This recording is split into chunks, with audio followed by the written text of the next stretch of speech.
上来了。你能不能挑一下场合啊？我以为没那么灵呢。南希，你在里面吗？什么事啊，娇姐？我就是有点闹肚子。没事了，娇姐，我没事。吃就好，那我先走喽。好。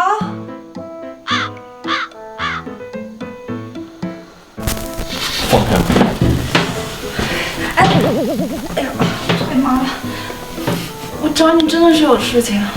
出去再说。哎呀，那小姐就出去了哈。那咱先，那这样的醉拳，咱要泡咖那点。醉拳。